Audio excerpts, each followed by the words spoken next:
United Peoples Fellowship UPF ఆదివారపు ఆరాధనలు 2025 మార్చి 2వ తారీఖు నుండి ప్రభాత ఆరాధన ఉదయం 6 గంటల నుండి 9 గంటల వరకు, సాయంకాల ఆరాధన సాయంత్రం 6 గంటల నుండి రాత్రి 9 గంటల వరకు.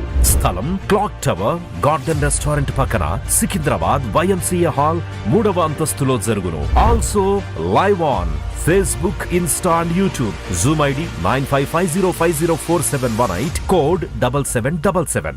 డిజిటల్ సర్వీస్ ఉదయం 6 గంటలకు మరియు సాయంత్రం 6 గంటలకు రామ్నగర్ లోని యూపీఎఫ్ ఆలయమునందు జరుగును. వివరములకు 9550504718, 9030757571. ప్రేమతో మిమ్ము ఆహ్వానించువారు Joy Cherian, founder, president and senior pastor, United Peoples Fellowship UPF. అందరూ ఆహ్వానితులే.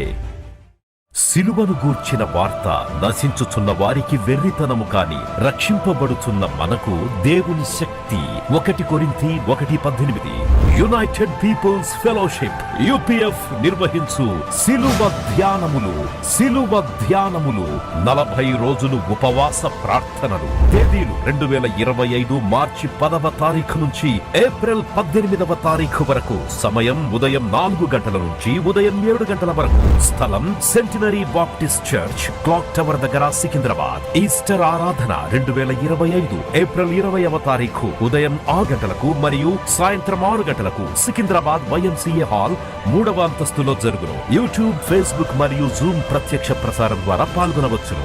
Zoom meeting ID 9550504718, passcode 7777. వివరములకు 9550504718, 9030757571. గమనిక, రామ్నగర్ ఈ సేవ నుంచి సెంటినరీ బాప్టిస్ట్ చర్చ్ వరకు బస్సు సౌకర్యం కలదు. ఆహ్వానించువారు ప్రభువు దాసురాలు జాయ్ చెరియన్ గారు, సీనియర్ పాస్టర్, యూపీఎఫ్ హైదరాబాద్. దేవుని పరిశుద్ధ నామమునకు స్తోత్రం. 140 నామములు మనం ధ్యానించినాం ఇంతవరకు. దేవునికి స్తోత్రం చెల్లిస్తున్నాను. ఈరోజు 140 నుండి మరి కొన్ని నామములు ధ్యానించబోతున్నాం. 140 వరకు చెప్పాను. 141 నుండి ఫ్రమ్ 141. 141 నామం పాపము పరిహరించు దేవుడు. ఇది కీర్తనలు 99:8వ వచనంలో ఉంది. పాపము పరిహరించు దేవుడు. యెహోవా మా దేవా, నీవు వారికి ఉత్తరమిస్తే వారి క్రియలను బట్టి ప్రతీకారము చేసునే వారి విషయంలో నీవు పాపము పరిహరించు దేవుడవైతివి. పాపం పరిహరించు దేవుడు కదా. ఇక్కడ మనం కూర్చున్న వారు అందరం కూడా మన పాపముల నుండి పరిహరింపబడిన వారం. ఏ విధంగా పాపముల నుండి మనము విడిపింపబడినాము? యేసు ప్రభువు ఈ లోకమునకు పాపుల కొరకు వచ్చినాడు కదా. పాపులమైన మన కొరకు తన ప్రాణము ధారపోసినాడు.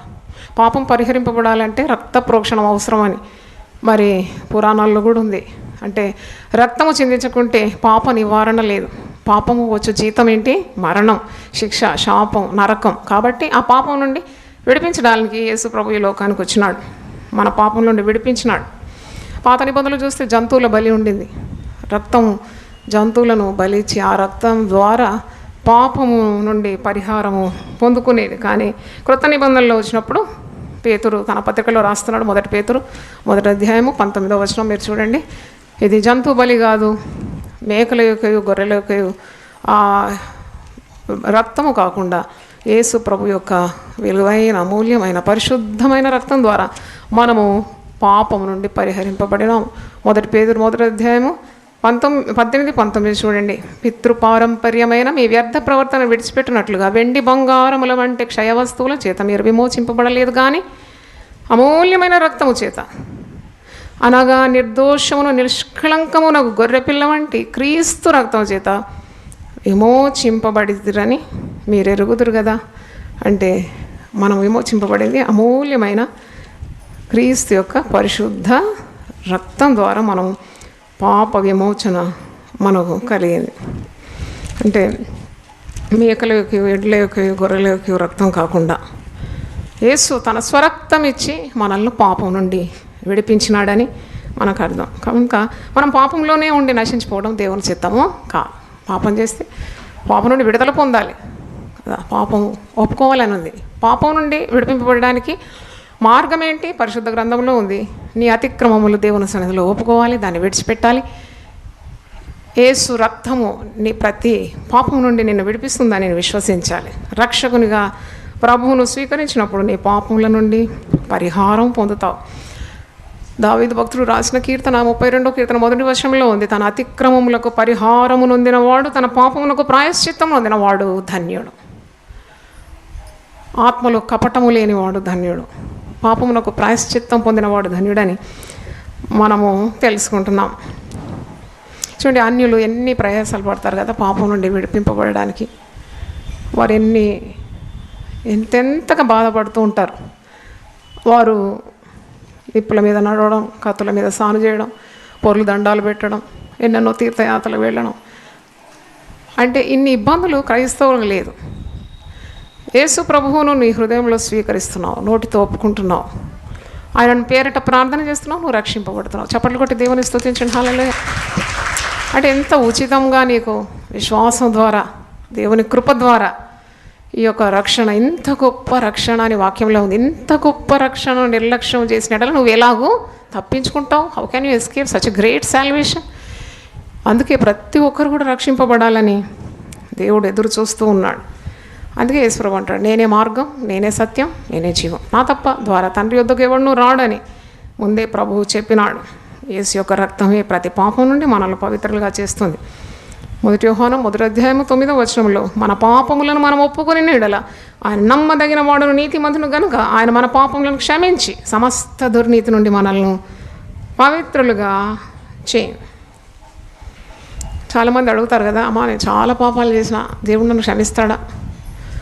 దేవుడు క్షమిస్తాడా? నేను చాలా ఘోర పాపిని, నాకు పాప క్షమాపణ ఉందా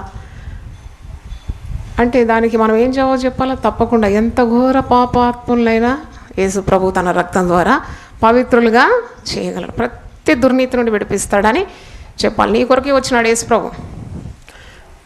పాపులను రక్షించడానికి క్రీస్తు యేసు ఈ లోకానికి వచ్చినాడన్నమాట. నమ్మదగినది, పూర్ణాంగీకారమునకు యోగ్యమైనదని పౌలు తన పత్రికలో చెప్తున్నాడు. కనుక తప్పకుండా ఎంత బందిపోటు దొంగలైనా, దుర్మార్గులైనా, వ్యభిచారులైనా, లంచగొండులైనా, హత్యాకారులైనా యేసు క్రీస్తు ద్వారా రక్షణ పొందగలరు. చప్పట్లు కొట్టి దేవుని స్తుతిద్దాం. Hallelujah. They can be saved through the power in the blood of Jesus. అంటే ఒక పాపి తన పాపంలో ఒప్పుకొని పశ్చాత్తాపంతో వేడుకున్నప్పుడు, యేసు ప్రభువును తన హృదయంలో స్వీకరిస్తున్నప్పుడు పరిశుద్ధుడైపోతాడు అన్నమాట. అందుకే కదా పేతురు పత్రికలు మనం చూస్తాం, చీకటి నుండి, అంధకారం నుండి ఆశ్చర్యకరమైన తన వెలుగులోకి నడిపించిన వాని గుణాతిశయములు ప్రచురము చేయడానికే మనల్ని పాపులము, నాశనకరమైన గుంట, జిగటగల దొంగ ఊబిలో పడిన మనల్ని రాజులైన యాజక సమూహంగా, పరిశుద్ధ జనంగా, ఏర్పరచబడిన వంశంగా, విలువైన దేవుని సొత్తుగా, ఆయన ప్రజలుగా మనల్ని చేసినాడు. చప్పట్లు కొట్టి దేవుని స్తుతిద్దాం.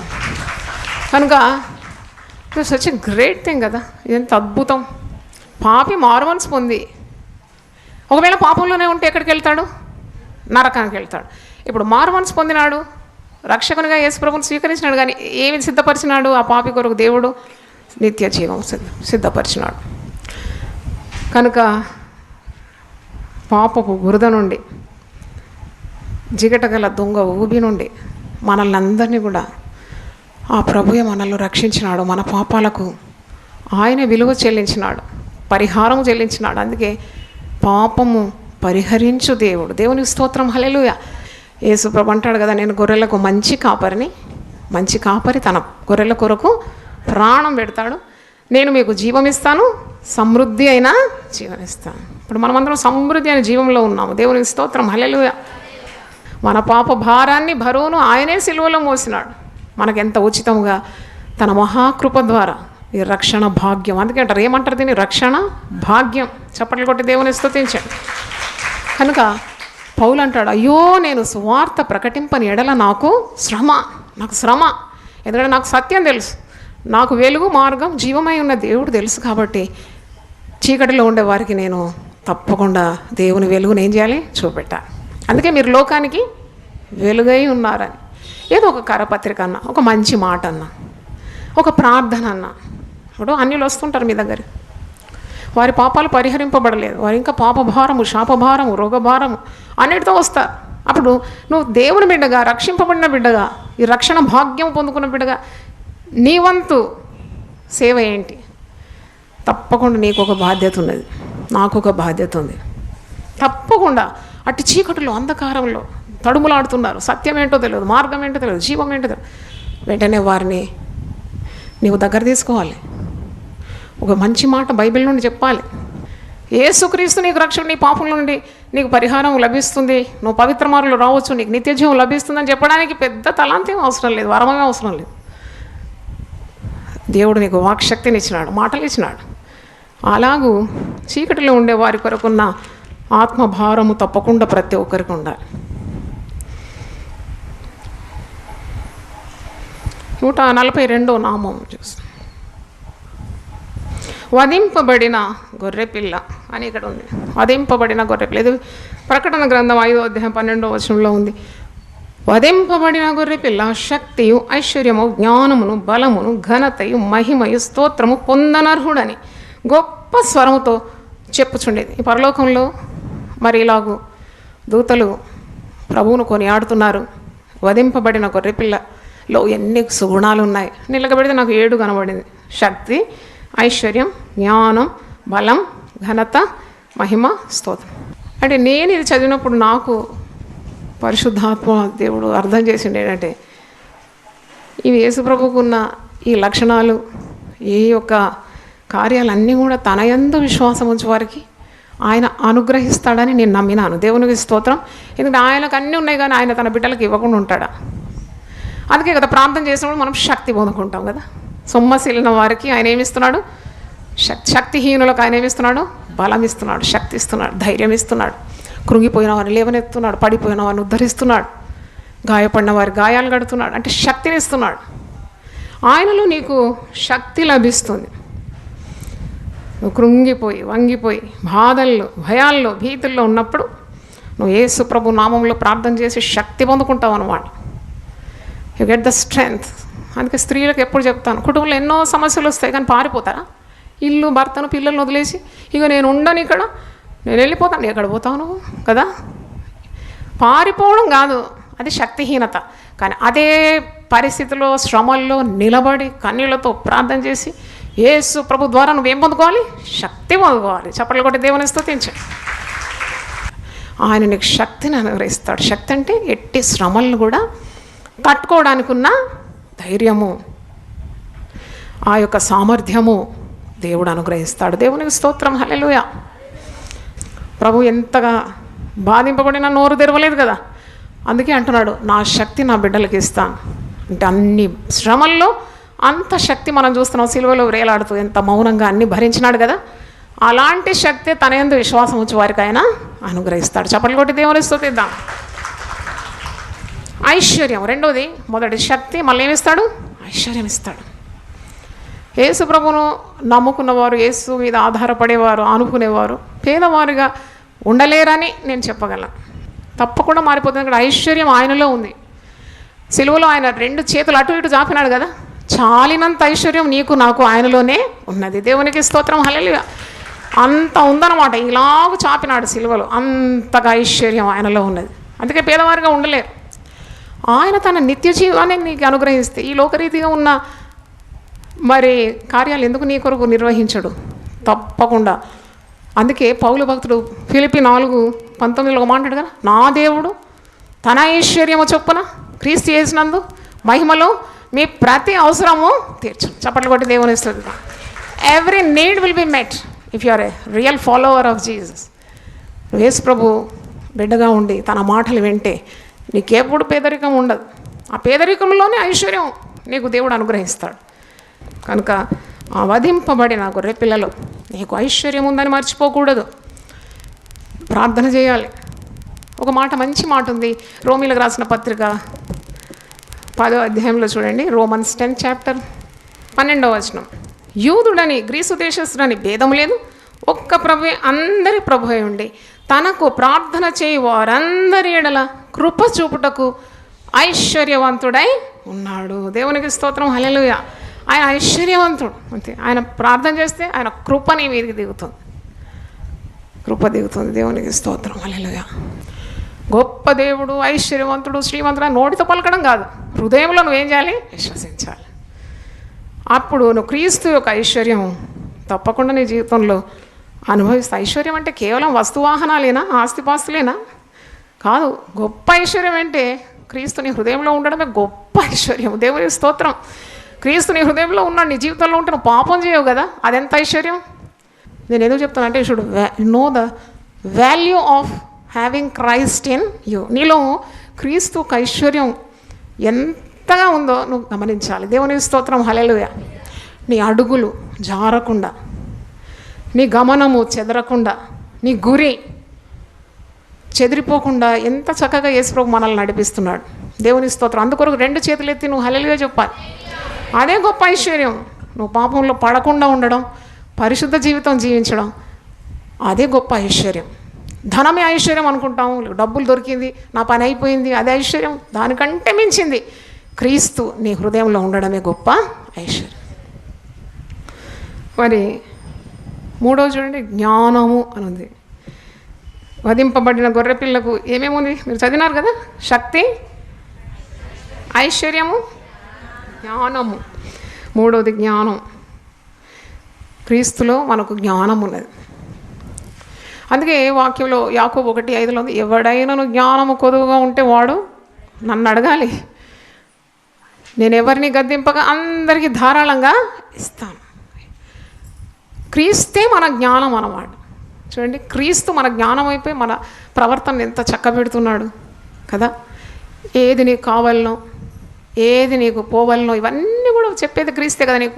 నీకు నడిపింపు ఇచ్చేది ప్రభువే. కనుక కీడులో పడకుండా ప్రతినిత్యం మరి నిన్ను నడిపించేది ప్రభు.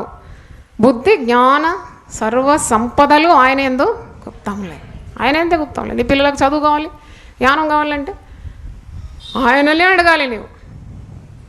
నీ డబ్బు పెట్టి నువ్వు పుస్తకాలు కొన్నా జ్ఞానం ఇవ్వాలి, జ్ఞాపక శక్తి దేవుడు ఇవ్వాలి, వారికి సామర్థ్యం ఇవ్వాలి అంటే దేవుడే ఇవ్వాలి.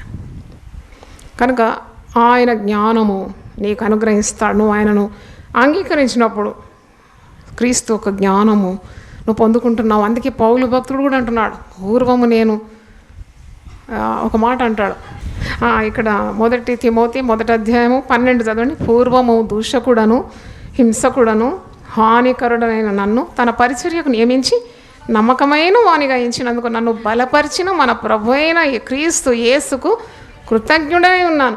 తెలియక పూర్వము నేను ఎందుకు చేసినాను తప్పు, నేను ఎందుకు చేసిన, ఇతరులను హత్య చేసినాను. పౌలు అంటున్నాడు, సంఘాన్ని పాడు చేసినాను, క్రైస్తవులను హింసించినాను, దేవుని ప్రజలను చంపినాను. ఎందుకు అలా చేసినాను? తెలియక అవిశ్వాసం వలన చేస్తేనే కనుక కనుకరింపబడితేనే. అంటే ముందు తెలియలే, ముందు ఆయన క్రీస్తుని కూర్చున్న జ్ఞానము లేకుండా. క్రీస్తుని కూర్చున్న జ్ఞానం వచ్చిన తర్వాత అలా పని చేస్తాడా? చేయనే చేయడు. ప్రేమ గురించి ఒక అధ్యాయం రాసినాడు. 1 కొరింథీ 13వ అధ్యాయంలో పౌలు రాసిన పత్రికలో ప్రేమను వివరించి 13వ అధ్యాయం మొత్తం ఉంది, ప్రతి వరుస. అంటే ఎంతగా, అందుకే అంటున్నాడు, ఎవడైనాను క్రీస్తునందున్న ఎడల వాడు నూతన సృష్టి, పాతవి గతించండి, సమస్తము క్రొత్తవి. చప్పట్లు కొట్టి దేవుని స్తుతించండి. హల్లెలూయా. అంటే you become a new creature in Christ. ఆయనలో శక్తి, ఆయనలో ఐశ్వర్యం, ఆయనలో జ్ఞానం. తెలియక ఎన్ని పాపాలు చేసినావు, ఎంతెంతగా కీడు జీవితంలో తెచ్చుకున్నావు. కానీ ఇప్పుడు తెలుసుకున్నావు. ఇప్పుడు ఎవరిని తెలుసుకున్నావు? నువ్వు యేసును తెలుసుకున్నావు, ఆయన ప్రేమను తెలుసుకున్నావు, ఆయన త్యాగాన్ని తెలుసుకున్నావు, ఆయన బలియాగాన్ని తెలుసుకున్నావు. కాబట్టి ఇక నీవు పాప జీవితాన్ని వదిలిపెట్టినావు. ఇక నీవు పాపము చేయలేవు, ఎందుకంటే క్రీస్తు జ్ఞానము నీలో ఉన్నది. ఆయన నీకు జ్ఞానం అయిపోయినాడని. అందుకే 1 కొరింథీలో ఒక మాట అంటాడు పౌలు. 1 కొరింథీ 1వ అధ్యాయము 1 కొరింథీ 1st చాప్టర్ 31వ వచనం చూడండి. అతిశయించువాడు ప్రభువునందే అతిశయించాలని వ్రాయబడినది. నెరవేరినట్లు దేవుని మూలముగా ఆయన మనకు జ్ఞానమును, నీతియు, పరిశుద్ధతయు, విమోచనమును ఆయన మనకు జ్ఞానం అయిపోయినాడు. అందుకే మనం తప్పు చేయడం లేదు. ఆయన మనకు నీతి అయిపోయినాడు కాబట్టి మనం నీతి మార్గంలో నడుచుకుంటున్నాం. ఆయనే మనకు విమోచన అయిపోయినాడు, ఆయనే మనకు పరిశుద్ధత అయిపోయినాడు. ఎన్ని లాభాలంటే యేసు ప్రభువును రక్షకునిగా స్వీకరిస్తే how much you are blessed. కనుక ఆయనలో మనకు ఏమున్నది? శక్తి, ఐశ్వర్యం, జ్ఞానము, ఇంకా బలం. ఆయనలో నీకు బలం ఉన్నది కదా, బలం ఉన్నది. ఇక్కడ మనం కూర్చున్నాం కదా, మనం పైకి కొద్దిగా వీక్ కనబడినా కానీ మన గుండెలో ఏమున్నది? బలం ఉన్నది. దేవునికి స్తోత్రం. ఏదో ఒక బాధ వస్తే వెంటనే పోయి ఉరికోయి ఎక్కుతున్నామా, ఏదో చీర కట్టుకొని వస్తున్నామా, విషం తాగి వస్తున్నామా? అందుకే ఆ బలం లేక వారు అంటే వాక్యం లేదు. మనకు బలం ఎందుకు ఉందంటే మన హృదయంలో ఏమున్నది? వాక్యం ఉన్నది. దేవుని స్తోత్రం. సాతానుడు కూడా మరణ తలంపులు మన దగ్గర తెస్తే చావు రాదు అని అంటాడు కొన్నిసార్లు. కానీ వెంటనే మనం దేవుని వాక్యం అనే ఆత్మ ఖడ్గం తీసుకుంటున్నాం, దేవునికి లోబడుతున్నాం. దుష్టుడు మన యుద్ధంలో ఏమవుతున్నాడు? పారిపోతున్నాడు. చప్పట్లు కొట్టి దేవుని స్తుతించాడు. పారిపోతున్నాడు అనమాట. మనకి తావులేదు. మనం అపవాదికి చోటు ఇవ్వం కదా. మనకు సమస్య రాగానే వెంటనే సహవాసానికి వస్తాం, మందిరానికి వస్తాం, ప్రార్థన చేస్తాం, పాట పాడతాం, వాక్యాలు వాగ్దానాలన్నీ జ్ఞాపకం చేసుకుంటాం. మన భయం ఏమైపోతుంది? పారిపోతుంది. దేవుని స్తోత్రం. అదే మన బలం. దావీదు భక్తుడు అంటాడు, ఆయనే నా బలం, యెహోవాయే నా బలం. నీ మార్గం ఎలాంటిది? పరిపూర్ణం, పర్ఫెక్ట్ వే. నువ్వు నాకు యథార్థమైన మార్గం బోధించినావు, పరిపూర్ణమైన మార్గం బోధించినావు, నీవే నా బలము అని కొనియాడుతున్నాడు. కనుక జీవితంలో కష్టాలు, బాధలు, దుఃఖము, ఆర్థిక ఇబ్బందులు, సాతాను శోధనలు, ఇవన్నీ నువ్వు ఎదుర్కోవడానికి యేసు నీ బలంగా ఉంటాడు. యేసు నీకు శక్తిని ఇస్తాడు. పాత నిబంధనలు ఉంది, యెషయా 40:30 యెహోవా కొరకు ఎదురు చూచువారు నూతన బలం పొందుతారు. వారు పక్షిరాజుల వలె రెక్కలు చాపి పైకి ఎగురుదురు, ఆలయక పరిగెత్తుదురు, సొమ్మసిల్లక నడిచిపోరు. When you wait on Lord, when you trust God, when you hope on God, when you pray to God, definitely God will give you the enough strength to face any problem. ఈ జీవితంలో ఎన్నెన్ని ప్రయాసాలు కదా, ఎంత బాధ ఉంటుంది. కొన్ని చెప్పుకుంటాం, కొన్ని చెప్పుకోలేము. అన్ని బాధలు నువ్వు విపులంగా ఇతరులకు చెప్తే వారిని లెక్క పెట్టరు కదా. You become cheap in there ice. మస్తు బాధలు ఉంటాయి, వీళ్ళకే బాధలు, వీళ్ళకి ఏదో లేదని మేము వస్తే వాళ్ళకే పుట్టాడు బాధలు అంట అని ఒకలాంటి అలక చులకగా మాట్లాడతారు. కాబట్టి మనుషులకు కాదు నువ్వు చెప్పుకోవాల్సింది. ఎవరు చెప్పుకోవాలి? దేవునికి. బలం ఎక్కడి నుండి రావాలి? దేవుడే ఇస్తాడు నీ బలం. బంధువులకు చెప్తే బలం వస్తుందా? నిన్ను చిన్న చూపు చూస్తారు, ఇంకోసారి వినరు. నువ్వు వస్తుంటేనే తలపేసేస్తారు, అబ్బో ఈమె గోడ ఎవరు వింటారని కదా. కాబట్టి నీ భారము యెహోవా మీద మోపము, ఆయనే నిన్ను ఆదుకొను. నీతిమంతులను ఆయన ఎన్నడూ కూడా కదలను. కాబట్టి ఆయనలో బలం ఉన్నది, ఆయనలో శక్తి ఉన్నది, ఆయనలో ఐశ్వర్యం ఉన్నది, జ్ఞానం ఉన్నది. ఇంకేముంది చూడండి, ఘనత. ఘనత ఘనత దేవుని దగ్గర నుండి రావాలి. ఘనత ప్రభావములు ఆయనకే చెందినవని వాక్యంలో. ఈ ఘనత తప్పకుండా చూడండి. ఒక పాపి మారుమనసు పొందుతాడు, యేసు ప్రభువుని అంగీకరిస్తాడు. ఎంతమంది గొప్ప గొప్ప దైవజనుల సాక్ష్యాలు మనం వింటాం కదా. పూర్వం అలాగుండినాను, ఇప్పుడు ఇంతగా సేవ చేస్తున్నాను అంటే వాళ్ళని మార్చింది ప్రభువే కదా. ఘనత లేని వారికి యేసు ప్రభు పేరట ఏం లభించింది? ఘనత. ఘనత ఎవరికి ఇవ్వాలి? దేవునికే ఇవ్వాలి. మనం ఘనపరచబడుతున్నాం, కానీ ఎప్పుడు నీ హృదయంలో ఉండాలి, ఈ ఘనత నా వల్ల కలిగింది కాదు, ఈ ఘనత ఎవరికి చెందాలి? యేసుకే చెందాలి. పరిశుద్ధ గ్రంథంలో ఒక మాట ఉంది, నన్ను ఘనపరచు వారిని నేను కూడా ఘనపరుస్తాను. ఒక సవాల్ అన్నమాట. If you honour God, God will honour you. He becomes your father and you get the inheritance. ఆయనకున్నవని నీకే అయిపోతుంది. తర్వాత ఇంకా స్తోత్రము అనే పదం ఉంది. స్తోత్రము, స్తుతి దేవునికి చెందింది. అంటే స్తోత్రము అంటే దేవుని, నీ జీవితము ద్వారా, నీ సాక్ష్యం ద్వారా దేవునికి స్తోత్రము చెల్లుతుందన్నమాట. దేవుని స్తోత్రం. Hallelujah. When you become a transformed person, ఒక మారిపోయిన వ్యక్తి, మారు మనసు పొందిన పరిశుద్ధమైన ఒక వ్యక్తిని చూసినప్పుడు తప్పకుండా ఎలా మార్చేవయ్యా వీరిని, నీకే వందనాలు, నీకే స్తోత్రాలు, నీకే ఘనత ప్రభావములు చెల్లును కాక. అంటే మన జీవితాల్లో మనం ఎగిరెగిరి హల్లెలూయా చెప్పేదానికంటే మన జీవితాలు చూసి ఇతరులు ఏం చేయాలి? దేవుణ్ణి స్తుతించాలి. దేవునికి స్తోత్రం, హల్లెలూయా. నువ్వు హల్లెలూయా గట్టిగా చెప్పి నీ జీవితం బాగాలేకుంటే దేవునికి మహిమ లేదు. ఒక దగ్గర ఉంది కదా, మిమ్ము బట్టే కదా అన్యజనులలో దేవుని నామము దూషింపబడుతుంది అని ఒక దగ్గర ఉంది. అంటే వాళ్ళు చెప్తున్న ఒకరు, చేస్తున్నారు ఒకటి, ప్రవర్తన సరిలేదు. బైబిల్ పట్టుకుంటున్నారు కానీ, పరిశుద్ధమైన గ్రంథం పట్టుకుంటున్నారు, హృదయంలో పాపం ఉన్నది. ప్రార్థన చేస్తున్నారు కానీ అతిక్రమం వారి హృదయంలో ఉంది. అంటే దేవునికి మహిమ లేదు. మనుషులు అన్యులు వెక్కిరిస్తూ ఉంటారు, మనల్ని చూసి వెక్కిరిస్తారు. ఏం దేవుడు దేవుడు అంటారు, 24 గంటలకు తగులాడుతుంటారు, బొబ్బలు పెడుతూ ఉంటారు. వీళ్ళు దేవుడేం దేవుడు అని అంటారు. అందుకే మనం అన్యజనులు ఎదుట మన జీవితాలు ఎలా ఉండాలి? మాదిరికరంగా ఉండాలి. మనల్ని చూసి వారు ప్రభు దగ్గర రావాలి. దేవుని మహిమ స్తోత్రం అప్పుడే లభిస్తుంది. కనుక విశ్వాసులు అనబడి మారు మనసు బాప్తిసం పొందిన తర్వాత కొందరు సిగరెట్ తాగుతుంటారు, సినిమాలు చూస్తుంటారు, త్రాగుతుంటారు. అప్పుడు అన్యులు చూసి ప్రభు దగ్గర వస్తారా? రారు. మీకు మాకేముంది వ్యత్యాసం అంటారు. క్యా ఫరక్ హై భాయ్, నువ్వు నాలాగానే ఉన్నావు కదా, నువ్వు మళ్ళీ యేసుక్రీస్తు గొప్ప దేవుడు అని అంటే మేమేట నమ్మాలా అంటారు కదా. కాబట్టి దేవునికి స్తోత్రం వచ్చే రీతిగా నీ బ్రతుకుండాలి. నీ ద్వారా యేసు ప్రభుకు మహిమా స్తోత్రము ఘనత లభించే రీతిగా నీ జీవితం ఉండాలని వధింపబడిన గొర్రెపిల్ల ద్వారా మనం నేర్చుకుంటున్నాం. 7 కార్యాలు కదా, చెప్పండి నాతోటి. వధింపబడిన గొర్రెపిల్ల మనకేమేమి అనుగ్రహిస్తుంది? శక్తి, ఐశ్వర్యము, జ్ఞానము, బలము, ఘనత, మహిమ, స్తోత్రం. మహిమ స్తోత్రం అనే క్లబ్ చేసినాము అంటే మహిమైన స్తోత్రమైన ఆయన ఎదురు నుండి రావాలి. మన జీవితాల ద్వారా ఆయనకు మహిమ, దేవునికి మహిమ, దేవునికి మహిమ.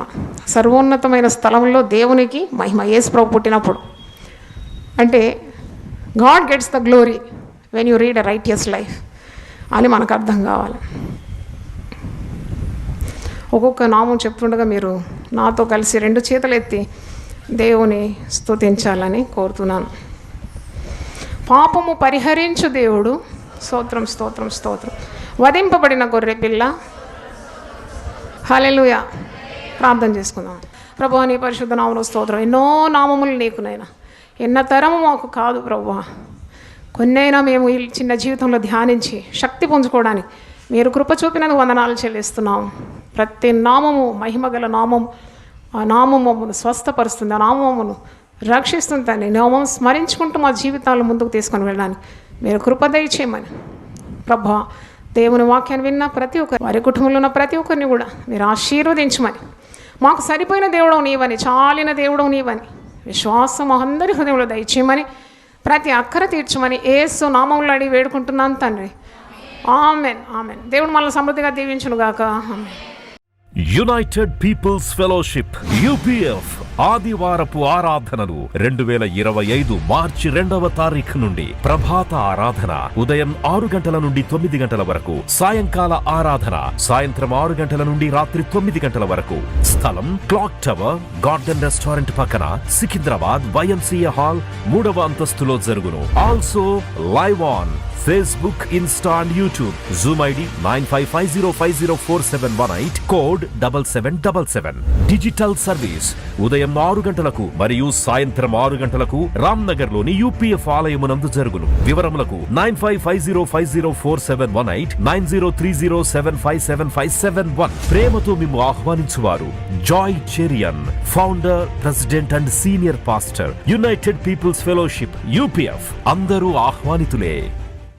సిలువను గూర్చిన వార్త నశించుచున్న వారికి వెర్రితనము కాని, రక్షింపబడుచున్న మనకు దేవుని శక్తి.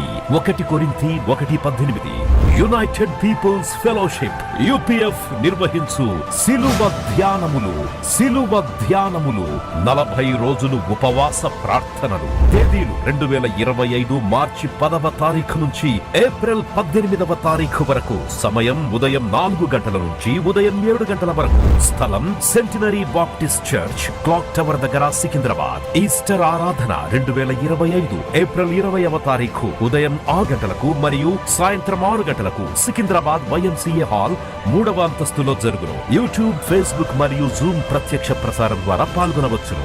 Zoom meeting ID 9550504718, passcode 7777. వివరములకు 9550504718, 9030757571. గమనిక, రామ్నగర్ ఈ సేవ నుంచి సెంటినరీ బాప్టిస్ట్ చర్చ్ వరకు బస్సు సౌకర్యం కలదు. ఆహ్వానించువారు ప్రభువు దాసురాలు జాయ్ చెరియన్ గారు, సీనియర్ పాస్టర్ UPF హైదరాబాద్.